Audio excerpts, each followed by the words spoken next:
राधे राधे। सभी प्रभु प्रेमियों को मेरा प्यार भरा राधे राधे। आप सभी को पितृपक्ष में पढ़ने वाली इंदिरा एकादशी के विषय में हम आज चर्चा करेंगे। इसमें एक और चीज हम चर्चा करेंगे कि जिन लोगों का एकादशी को तिथि पड़ती है श्राद्ध की, उनको हम लोग श्राद्ध एकादशी को करें या नहीं करें। और एकादशी का जो व्रत है वो हम 9 तारीख को रखेंगे या 10 को रखेंगे, क्योंकि 9 अक्टूबर को इंदिरा एकादशी प्रारंभ हो रही है। 9 अक्टूबर को जो प्रारंभ हो रही है एकादशी, वो दोपहर में 12:36 से प्रारंभ हो रही है और 10 तारीख को 3:08 तक रहेगी।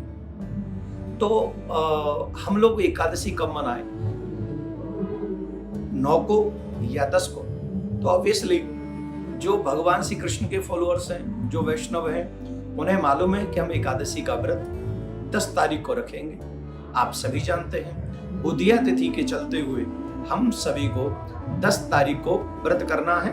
10 अक्टूबर को हम व्रत करेंगे और 11 अक्टूबर को, इसमें यह भी समझ ले कि पारायण का समय क्या रहेगा। तो पारायण हम लोग करेंगे 11 अक्टूबर को सुबह 6:19 से लेकर 8:39 तक, 39 मिनट्स तक हम लोग पारायण कर सकते हैं 11 अक्टूबर को। तो इन बातों का थोड़ा आप लोग ध्यान देंगे। पितृपक्ष में इस एकादशी के आने से इस एकादशी का महात्मा बहुत बढ़ जाता है, बहुत ज्यादा बढ़ जाता है। जो मनुष्य एकादशी का व्रत, इंदिरा एकादशी का व्रत, पितृपक्ष में आने वाली एकादशी का व्रत को निष्ठा पूर्वक करता है, जाप करता है, थोड़ा धर्म का पालन करता है, दान पुण्य करता है, तो इससे अगर हम अपने पितरों को याद करें और पितरों को उस एकादशी का फल दे दें या याद भी कर लें, तो इससे हमारे पितरों को मोक्ष की प्राप्ति होती है। और इस दिन भगवान विष्णु की पूजा करनी चाहिए, उनकी आराधना करनी चाहिए, उनसे प्रार्थना करनी चाहिए अपने पितरों के लिए।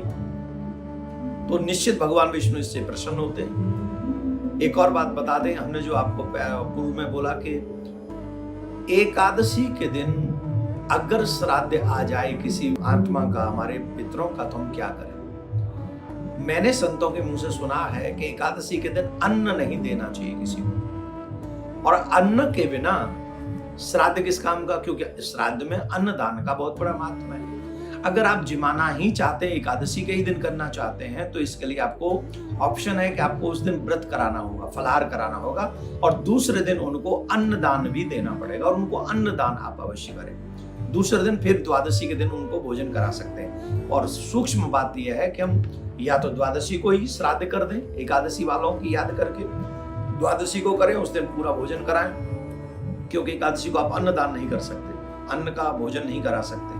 और श्राद्ध में अन्न का महत्वपूर्ण भाग है, उसका महत्व बहुत है। तो इसलिए, और जो एकादशी में नहीं कर पाते हैं, जो इस भाव से नहीं कर पाए या द्वादशी तक रह गए, तो फिर संपूर्ण फल जो मिलता है वो अमावस के दिन मिलता है, तो आप उस दिन भी कर सकते हैं। वंश वृद्धि के लिए इंदिरा एकादशी को दोपहर में पीपल के पेड़ की पूजा करें और परिक्रमा लगाएं, फिर शाम को पीपल के नीचे दीपक लगाकर, घी का दीपक लगाकर पितृ सूक्त का पाठ करें। इससे संतान की जो जीवन में परेशानियां होती हैं वो भी नष्ट हो जाती हैं और संतान प्राप्ति में सुख प्राप्त होता है, संतान प्राप्ति हो सकती है। दरिद्रता से मुक्ति पाने के लिए इंदिरा एकादशी के दिन घर में विष्णु सहस्त्र नाम का पाठ अवश्य कराएं, जिससे भगवान विष्णु और माँ लक्ष्मी की कृपा आपके ऊपर बनी रहे। तो हम लोग व्रत करेंगे 10 अक्टूबर को और पराहन करेंगे 11 अक्टूबर को।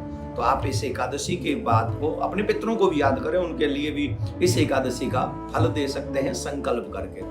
तो सबका शुभ होगा, मंगल होगा, भगवान आपका भी मंगल करे और एकादशी आपके लिए शुभ हो। बहुत बहुत शुभकामनाएं। राधे राधे।